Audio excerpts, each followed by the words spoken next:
Good evening. This is the Wednesday night Chucktown Wind Report update. It's about 9:50 p.m. on November the 18th.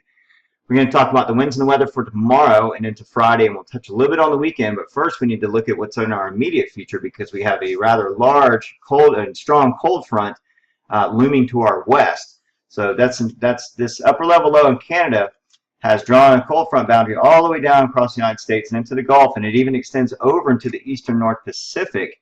Impressive enough as it is, it's making a connection to Tropical Depression 21E to help feed a little bit more moisture into this thing. So very impressive meteorological feature.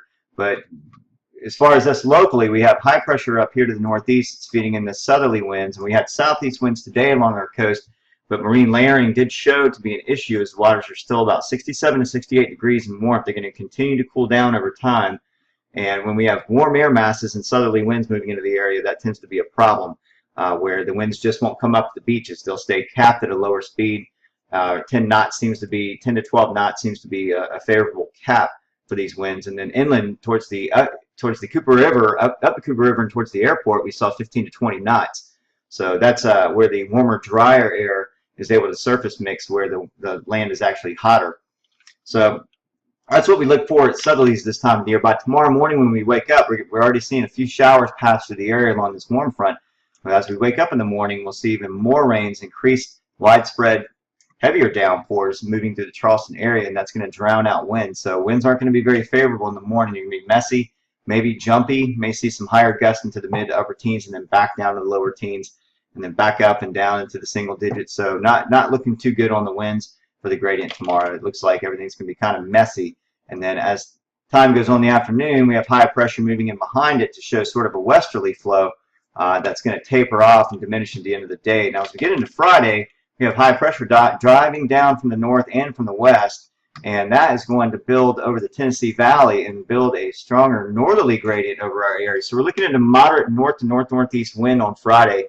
The models are in agreement with directions on north to north-northeast. However, speeds we may have to talk about tomorrow night. So I'm going to try to get back in here and do an update then. For now, I'm going to call it 13 to 17 knots. It could go either way. It could go higher or it could go lower depending on the gradient that builds behind this cold front boundary and the high pressure moving in behind us. The confidence is a little on the low side for a stronger build on that. But as we get into Saturday and Sunday, things could start to build a little stronger as that high pressure positions itself to our north and builds more of a north to northeast wind down our coastline. So we'll take that day to day as well. Right now, I want to look at the quantitative precipitation forecast. This is from WPC NOAA, and it shows over the Charleston area for the next 24 hours, 2.38 inches. We are about 1.67 inches away from making our annual record, the highest amount of rainfall ever recorded in 1 year for Charleston. And if we meet this number, we will definitely exceed that, and it's only November. So that has a lot to do with the October rain event as well. That was significant. But just one thing to watch for. I don't think we're going to see much severe weather. We're on the lower end of the severe thunderstorming. But we may see some heavier downpours, maybe some flash flood warnings, some coastal flood advisories, anything like that from the National Weather Service. So we want to keep an eye on radar and keep an eye on where you're going tomorrow as far as that goes. Here's the GRE for radar, and we can see those thunderstorms, or not thunderstorms, but rains and showers making their way through the Charleston area now on that warm front.